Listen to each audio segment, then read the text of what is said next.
থমকে গেল বহু প্রতীক্ষিত সিউড়ি ও হাটজন বাজার রেল ওভারব্রিজের কাজ।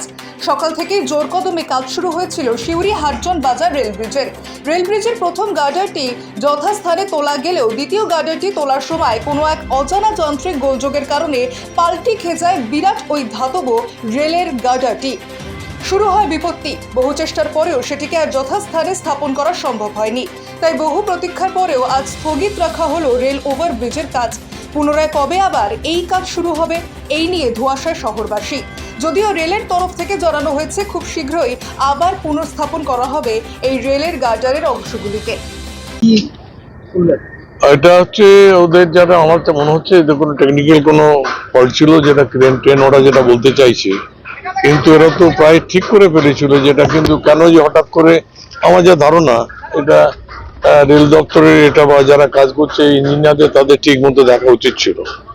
কারণ এটা সময় এত একটা টাইমের মধ্যে এটা লেগে যাবে বলেই তো ঠিক করা হয়েছিল, কিন্তু কেন এখন তো আমি যেটা দেখছি এটাতে আমার মনে হচ্ছে যে যার উপরে জয়েসটার উপরে থাকবে সেই জায়গাটায় কিছু ফল্ট কি করে স্লিপ করলো। এটা তো আমরা চাই যে এটা তাড়াতাড়ি হোক। আমার তো মনে হয় রেল দপ্তরে নিশ্চয়ই এটা দেখা উচিত ছিল, তাদের এটা কিছু ফল্ট তো আছে, নাহলে এটা লক্ষ্য রাখা উচিত ছিল এদের ঠিক মতো। সবটা টেকনিক্যাল ব্যাপারটাকে এদের ঠিক করে এটা চাপানো উচিত ছিল। অকারণে আজকে সকাল থেকে তো এখানে রাস্তা ব্লকেজ আছে, রেল ব্লক আছে, তারা বন্ধ আছে, আবার একটা দিন এই ব্যাপারে নিতে হবে, সেটা তো মানুষের মানে কষ্টদায়ক ব্যাপার। এটা এমন কিছু টাইমের ব্যাপার ছিল না, কিন্তু কেন যে হলো আমরা বুঝতে পারছি না। এটা কাজও শুরু হয়েছিল, রাস্তা বন্ধ ছিল, আবার একটা দিন। এটা তো মানুষের হয়রানি। মানে এখানকার এলাকার মানুষ তো দীর্ঘদিন ধরে কষ্ট পাচ্ছে। এখানে ঠিক মতো মানুষ যাতায়াত করতে পারছে না। রেলের এখানে এত বেশি এখন রেলের যাতায়াতের ট্রেন বা মালগাড়ি এদিকে যাচ্ছে, বিভিন্ন সময় রেল গেট পড়ে থাকছে, আধ ঘন্টা 40 মিনিট 15 মিনিট এই তো দাঁড়িয়ে থাকতে হয় মানুষকে।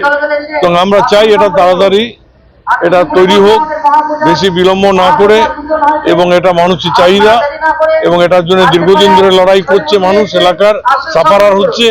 আমরা চাই এটা তাড়াতাড়ি তৈরি হোক। ওনাদের সঙ্গে কথা বলে কোনো সদুত্তর পেলেন? ওনাদের সঙ্গে যেটা আমি একটু রেল দপ্তরে যে বা কন্ট্রাক্টর মানুষ, ওদের সঙ্গে কথা বলে যেটুকু বুঝলাম, ওরা আবার খুব তাড়াতাড়ি একটা ব্লকেজ নেবে এবং সেটা চাপাবার চেষ্টা করবে। আশেপাশে ব্যবসাদাররা তো ব্যবসা করতে পারছে। আরে সেটা তো আপনারা যেমন বলছেন, আমিও তো সেটা, আমার ভাষা তো তাই।